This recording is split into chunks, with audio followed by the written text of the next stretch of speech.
Right. Hi, everyone. Welcome. So today we are going to talk about health and particularly discussing the idea of not pursuing health just for the sake of health, but rather for the full purpose of living. And that may seem a bit like just minor semantics, but when you think about it, when you're kind of just pursuing health for this idea of being healthy and that it's somewhere in the future and something that you're striving to, it takes you out of the present. And so I think that a lot of when we think of that, it's really that idea of coming back to the now and coming back to the present. So so just delving into that a little bit deeper for me, I think, well, number one, I think that the word health gets thrown around a lot when we're talking in our culture in general, when we talk about healthcare and when like stay healthy and all of this stuff. But so in a sense, it's a little bit overused, or like it's kind of like, okay, what are you talking about when you're saying being healthy and having your healthcare? So I think that a lot of that is that our society is so set up around goals and milestones that it's like we're always like trying to reach this certain thing. But we're not static beings. We're always evolving, we're always changing. So in reality, there's no actual destination to get to, because if you're trying to get to a destination, when you're there, you're something else in a sense. You may not even need that version of what you thought health was. So I think that when we talk about health, the place where we start first is within ourselves, inside of ourselves. And of course, that is tapping into the present. And it's like, what do I need right now to be healthy, and where can I tap into the health within me that exists right now? So I don't know, I love that and really connect with that idea. What are your thoughts there, Noah? I think that's so beautiful, and it's such an important differentiation. And we, being a science major, we really dove deep into just questioning health and how it came about. And so I remember just going back a little bit, before the WHO brought in its definition of health, funny enough, used to be defined as the absence of any disease or impairment, right? That's not good enough these days.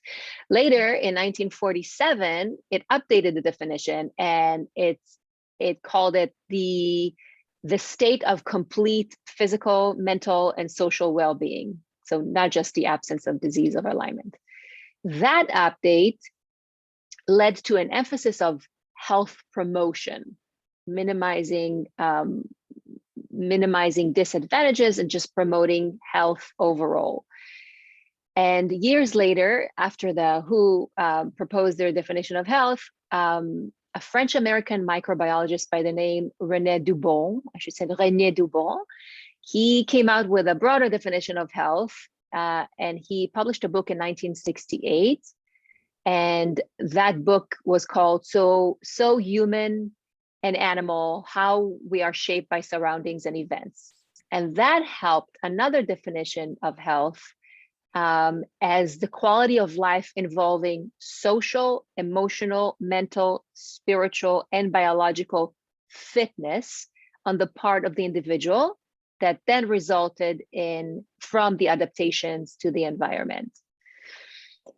That understanding of adaptability out of Dubon's view of health actually contributed to the concept of wellness, which is, I think, what we're striving to say, the wellness, from health to wellness. And that proposed 6 dimensions of health. It broken down wellness into social, spiritual, physical, environmental, emotional, and intellectual.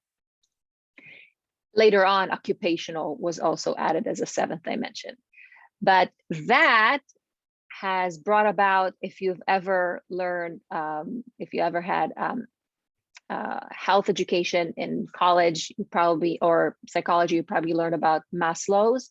So Maslow's had a pyramid of needs, and it's a motivation theory that includes a pyramid-like model that breaks down the different human needs.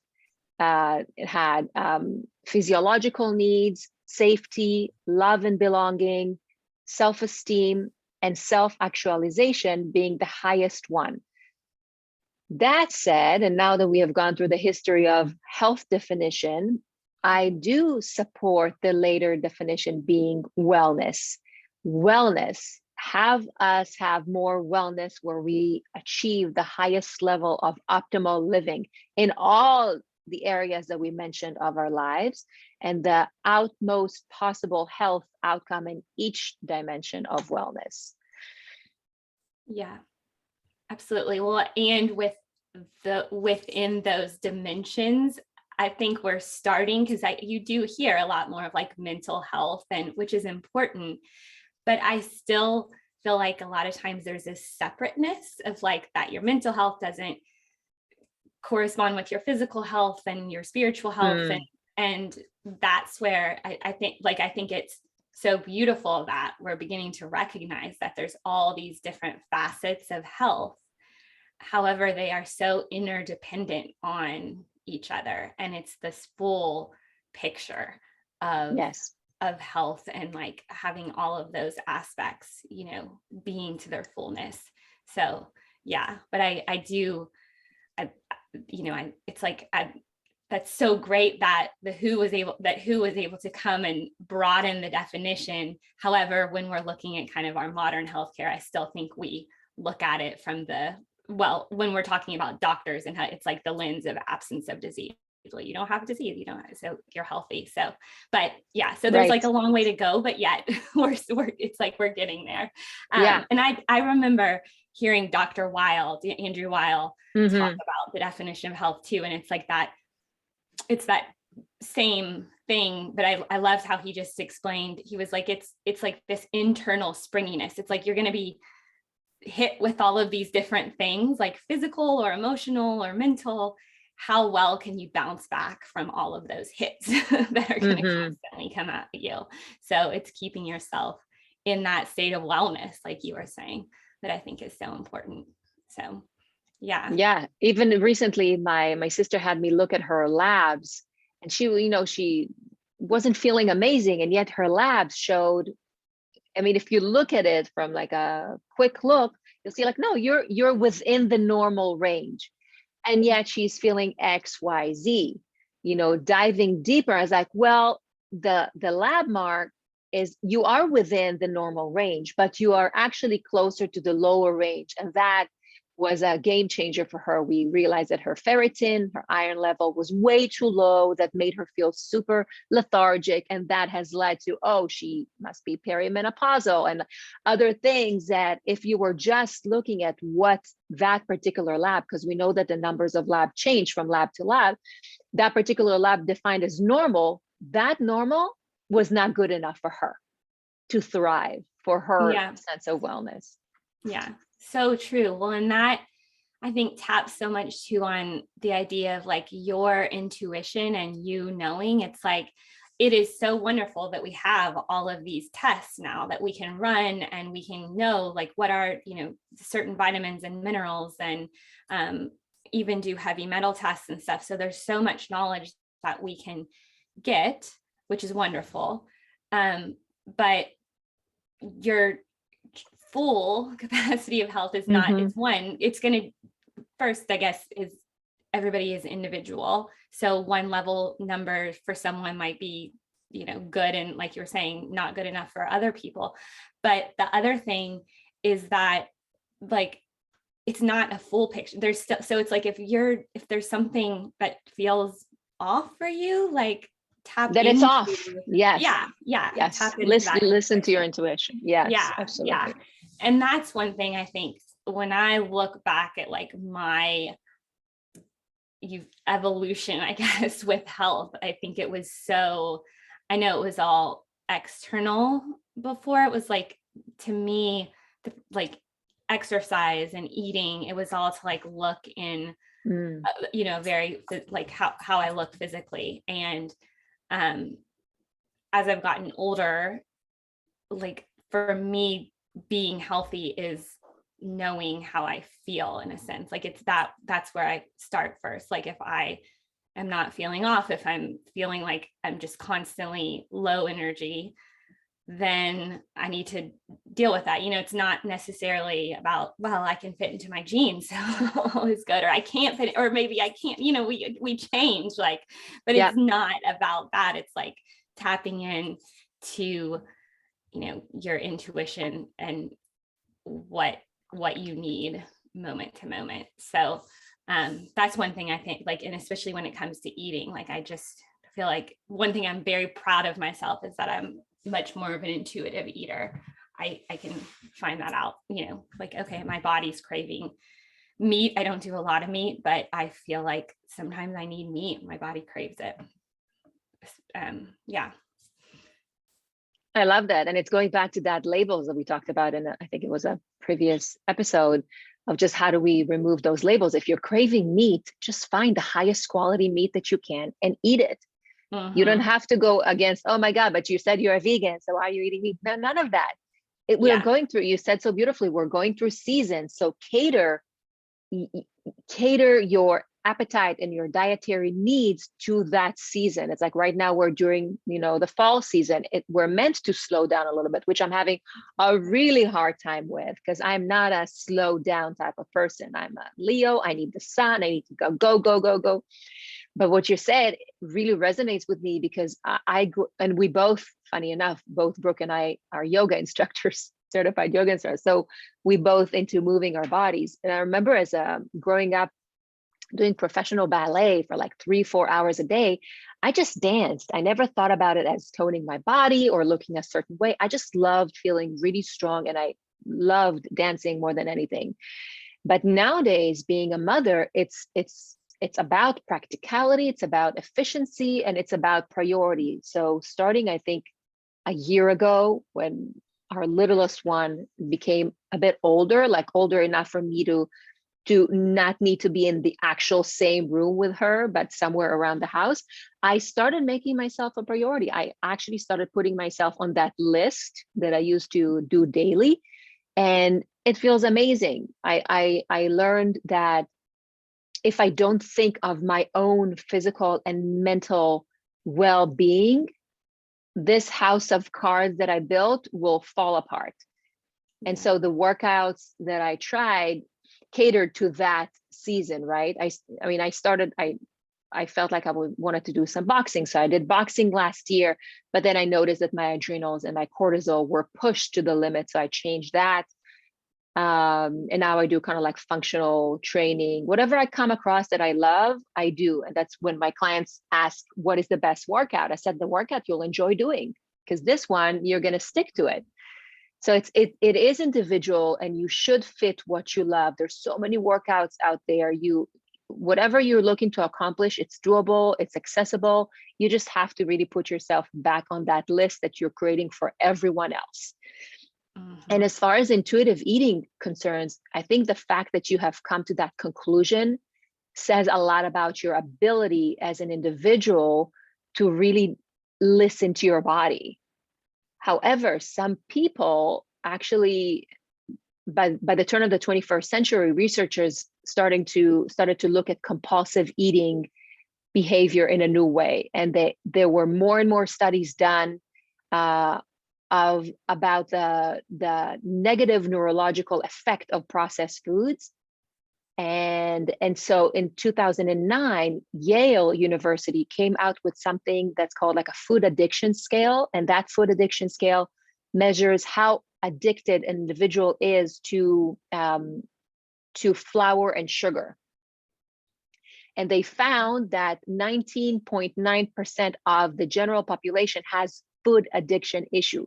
So food addiction, meaning they have to go through, they cannot intuitively eat because they are highly addicted to food, right? Yeah. And funny enough, the American Psychiatric Association, it does not like using food with the word addiction. And so it doesn't even show up as its own category in the official diagnosis of DSM-5. And whoever is not familiar with DSM-5, it's the American Psychiatric Association's Diagnostic and Statistical Manual. And it categorizes different disorders. So instead of having it as a food addiction, it shows as a substance use disorder along with drugs and alcohol. Now, why is it a problem? Because people that are highly addicted to food can't easily find their way back to intuitive eating. And so there's a pioneer in that area. Her name is Dr. Susan Pierce Thompson, and she's the co-owner of Brightline Eating. And alongside her is an amazing clinical psychologist with eating disorders named Dr. Joy Jacobs. And so they are two amazing women, and they're great resources for those who are interested. You can check them out. We're not affiliated by them, but I'm hoping that at some point we can shed some light on the sugar and flour intake and its destruction to one's, not just the gut bacteria and the GI tract in general, but to their lives. Because if we don't have that in order, we don't have our wellness, right? Yeah. And so being that the diet and the fitness industry is a billion-dollar industry, people usually last about 6 months on a diet, even less if the diet is super strict. So I think a happy medium between intuitive eating for those that can balance themselves, because if we could all balance ourselves, personal trainers will be out of business, right? We don't need them. We know how to balance, right? The processed food industry would be out of business too, because we won't need them as much. But the fact of the matter is, emotional eating is so up and is such a big concern in our society these days, that these food industries are thriving. And so whatever works for you at that season, you should do. And I also think that working with a nutritionist that shares the same values will benefit the individual greatly.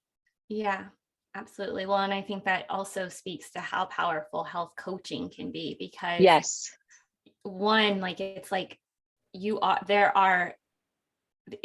lot of it is a physical component. Like when you're talking sugar and processed carbs, like that is having a physiological reaction in your body, that it's not like you can't intuit your way out of that when you're spiking your blood sugar way up. Like it's going to crash, and then you're going to want to eat more carbs to quickly get it back up. That's just how it is. So it is important to have that support there and understand your body, to understand how to not spike your blood sugar. So, I mean, I think that is an important piece. And then, as far as like the intuitive and the intuition, like speaking on the yoga piece, and that, like, to me, that was the game changer. And not saying that everybody needs to go and do yoga, but I do really believe in the power of some sort of meditation or some sort of, way to quiet your mind and going inward, because, and I know I've talked about this before, but it really is like a muscle that you can practice, that the more you can find that stillness within you, you can actually begin to start listening to your body. But until you have the tools and the resources to do that, I mean, that's how we're kind of made, where we've been kind of programmed to all be up here, and we've got distractions after distractions. So yeah, like to say like, oh yeah, just eat intuitively. It's a simple thing to do, but it's not an easy thing to do. It takes practice, and it takes an awareness to really understand how to tap in to listening to your body. However, once you can learn how to do that, I think that so much around your health can shift, because it begins to feel a little bit more effortless. And again, not that like you go through different seasons, and like, just like with me, like with becoming a mother, like I'm seeing that it's finding different ways I can prioritize myself, because it's not quite as easy. So, but I think that what I have learned is that I kind of have like a place that I can always come back to. Like, it's like, it's like tap in, what do I need? So, but that being said, like for me right now, I do not do near as much yoga as I should. And I was actually talking to my husband just the other day, like I'm going to find a yoga studio where we just moved and try to go 2 or 3 times a week. Cause I could say I'm going to go do like, just do yoga down here, and I could do it, but it's just hard. Like it will feel good to go somewhere. Sometimes you need that. So absolutely. Again, it's like tapping into, okay, what do I need to make this happen? What sort of exercise is going to make me feel good, and in what environment does it need to happen? So absolutely. Yeah.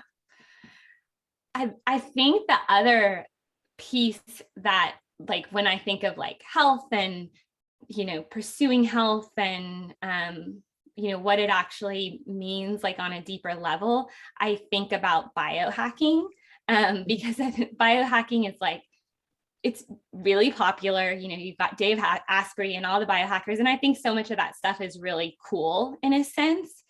However, for me, I've just never been into it that much. Like, I just kind of hear about it and interested in it.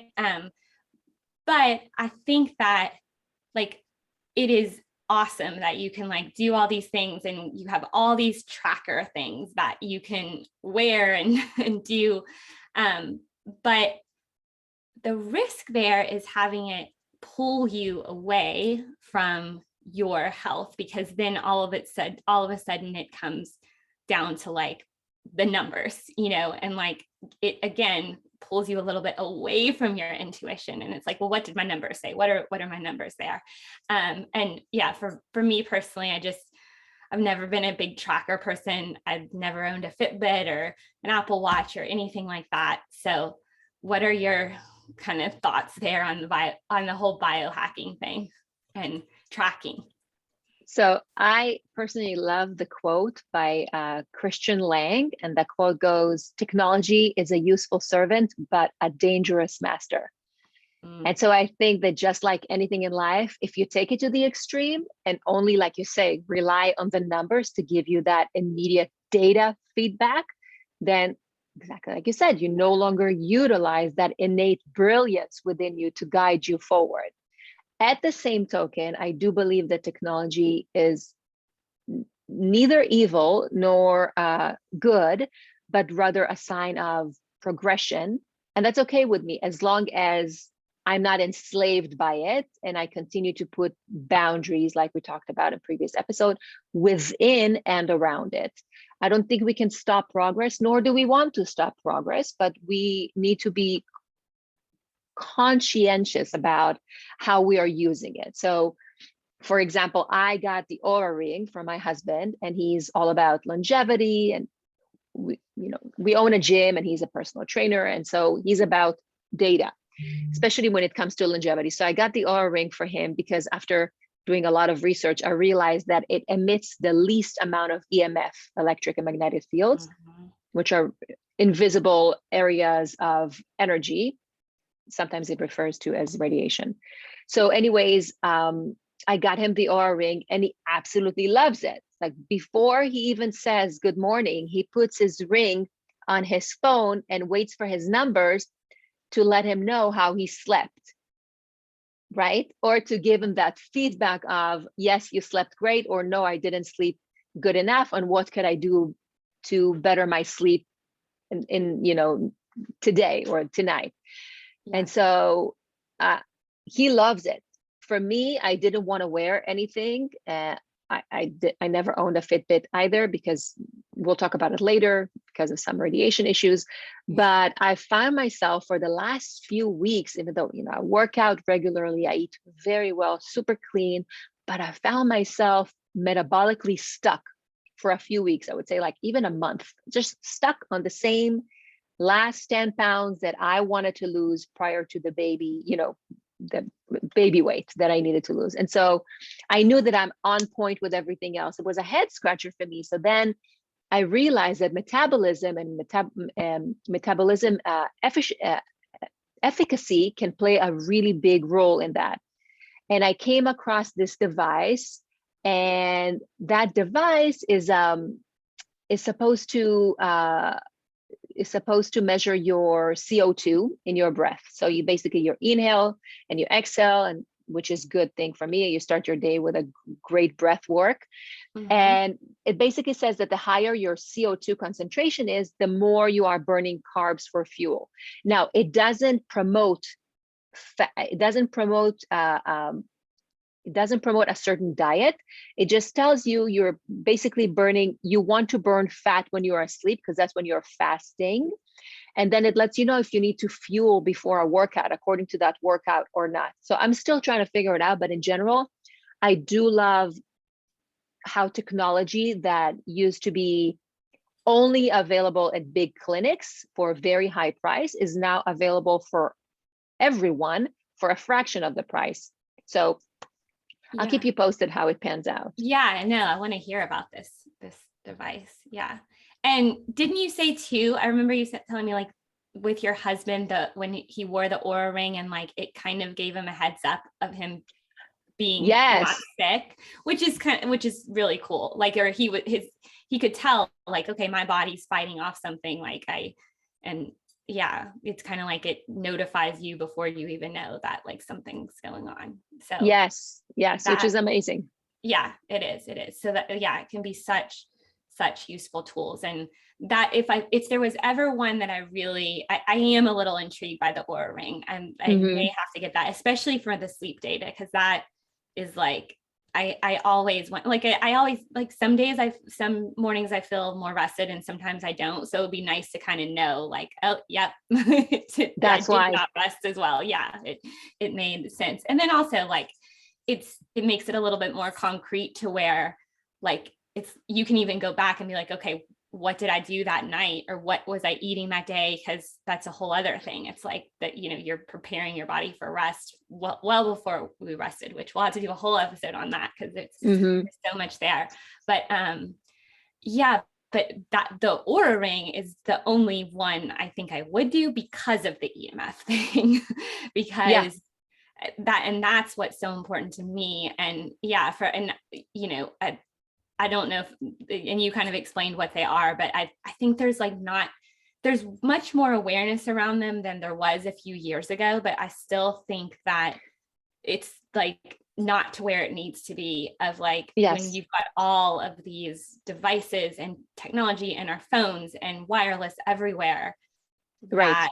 Yeah, that it's, And it is studied, but it's not shared. So when you dig deeper into EMF radiation, you see some studies that are not fully shared with you. So they say that most watches are known to emit EMF radiation, primarily from that Bluetooth connection with your phone, but also from those electrical components from the actual device that you have. So one issue with Bluetooth radiation from a device like a fitness watch, we're not going to mention name, is that there is less research available. And that little research that is available, you have to kind of mirror through a research bias, right?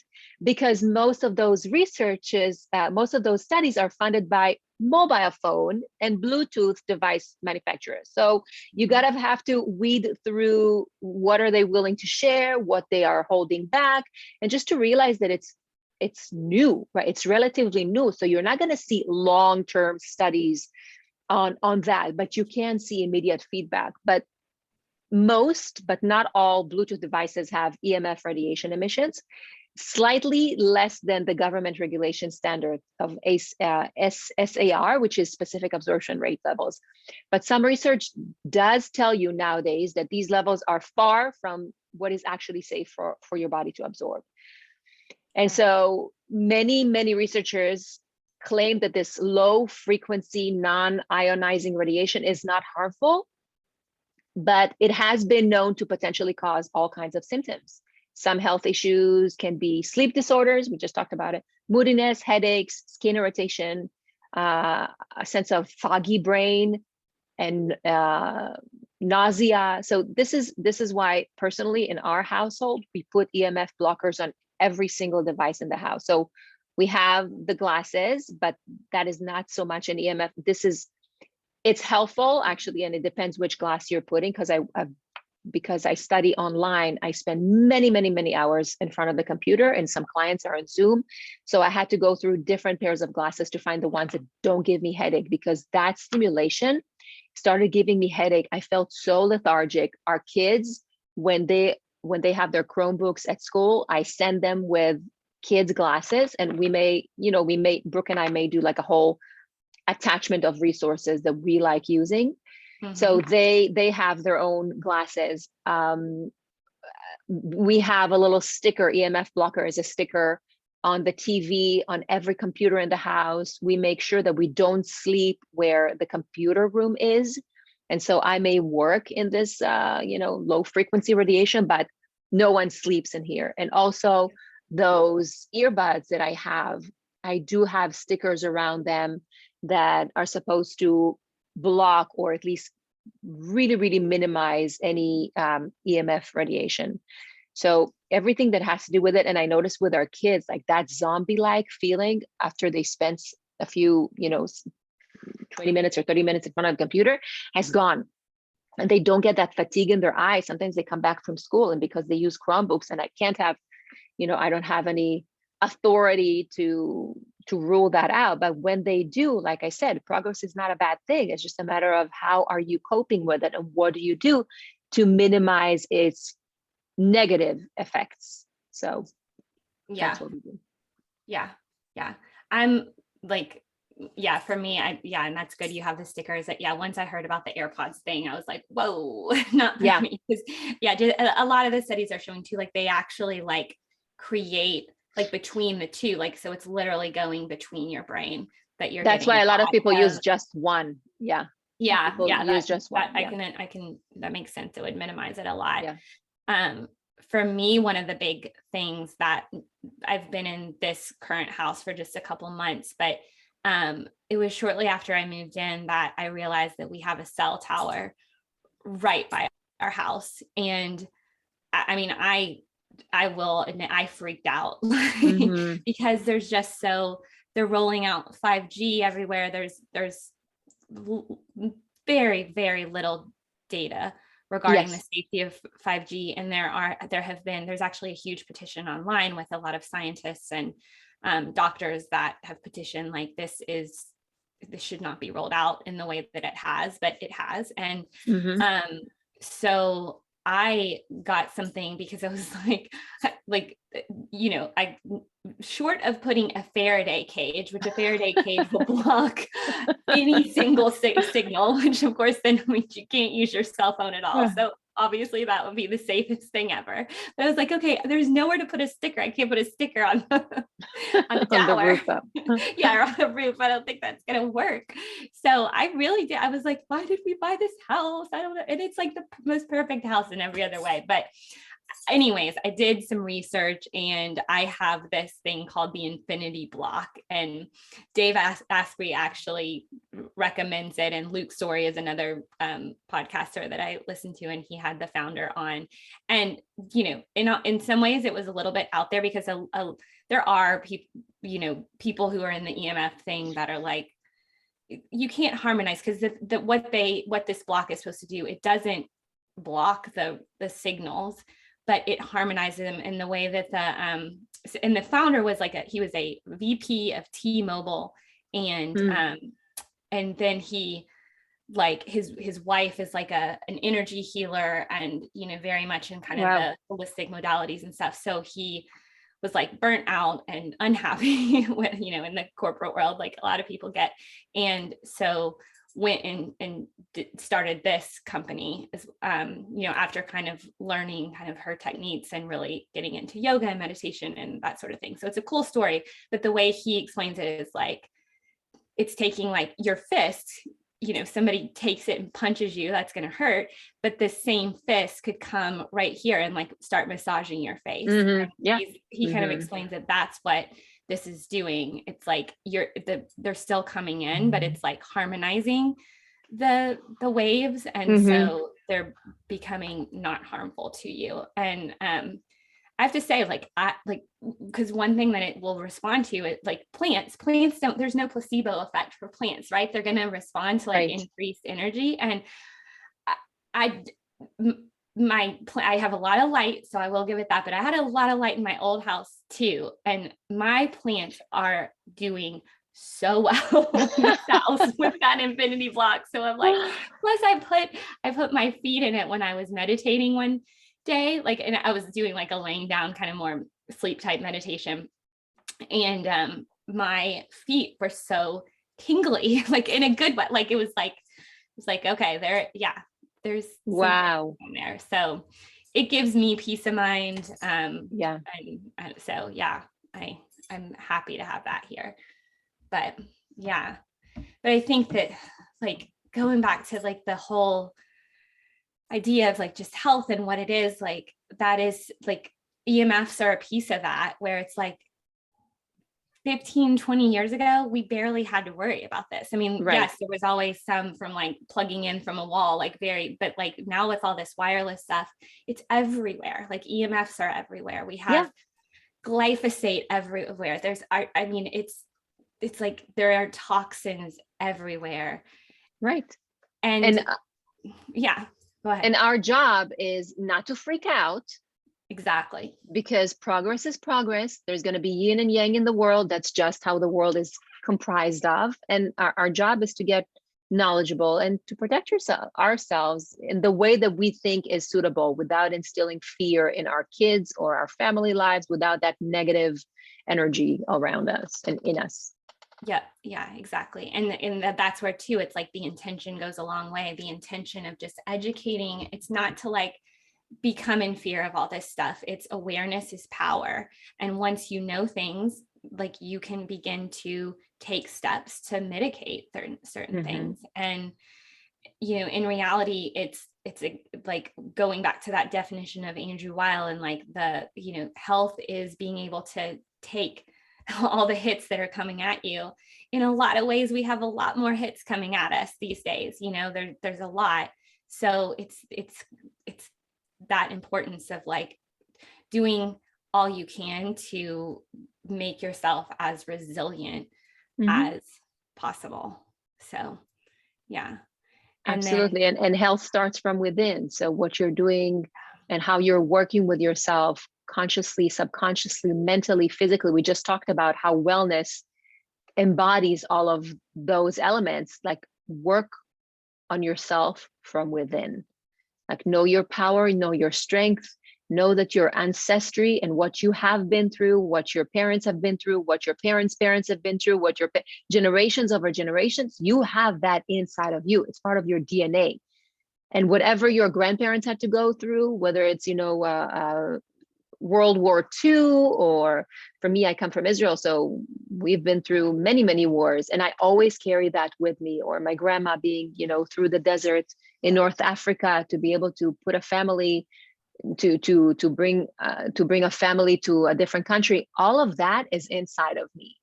And no 5G, 3G, 4G, EMF, none of it is going to take away from my strength, because my strength is internal, and I refuse to let fear is not an option. So fear is not an option in our household. I refuse to let any fear shake me or move me. Yes, I'm aware of it, but do I let it control me? Absolutely not. yes. Yeah. I love that. That's so true. It's you have the power within you to heal. You have the power within you to be healthy. So it's like, regardless of what sicknesses you have that have been given to you, whatever your surroundings are, you can always, in the now, this is, moving back to the present, tap into the health that is there, because there is. Your heart is beating, you're taking in breath. It's like, can you just start right there?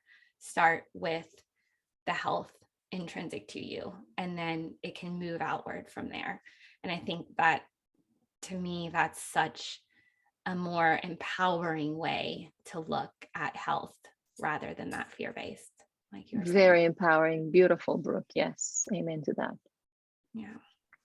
I think is there anything think we Oh, I covered think a lot there. we did. We just need to remember to put some resources for our audience and listeners.